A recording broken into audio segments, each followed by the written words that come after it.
Alright guys, so in yesterday's tip we talked about the overhead squat, and today we're going to go over how you can use the overhead squat as an assessment tool to kind of see some areas where you might have some weaknesses or some areas where you've got some flexibility issues. You might have a lot of tightness in your muscles and your connective tissue. So I've got Noah helping me out here today, and I'm going to take him through an overhead squat, and we're going to show you how you can use this assessment on your own, either with a friend or using mirrors at the gym or at the house to kind of assess yourself and see what kind of areas you would want to work on. So first thing, when he goes into this overhead squat, I'm going to have him face me to begin with so you can get a side profile, but his feet are shoulder width, toes out just like they would be in a normal squat. He's going to just got a PVC pipe here, so no weight on it.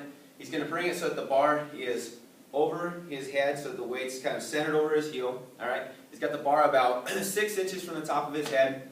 He's going to keep the arms locked out, and now what I'm going to have him do here is attempt to squat all the way down into a full parallel position and then stand back up. So I'm going to have him do 3 reps here and come back up.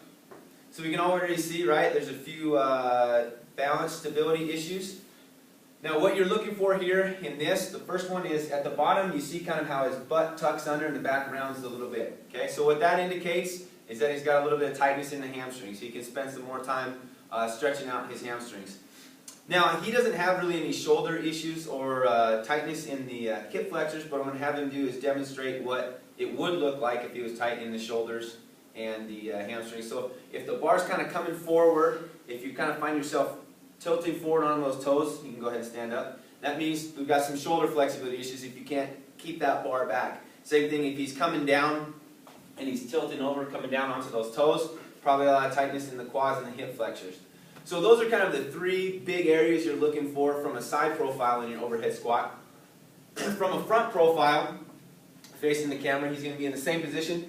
Now he doesn't have an issue with this one, with this either, but if when you squat down the knees kind of knock together, what that is indicative of, you can go ahead and stand, is that he's got some weakness in the adductors, so you can do some strengthening work for those, as well as some tightness stretching out the adductors as well. So that's the overhead squat, how you can use it as an assessment tool. Pretty quick way to see where, or see some areas and determine the areas that you want to focus on. So, alright guys, that's your video tip. As always, you can reach me at Josiah at 212fitness.com, and have a great day.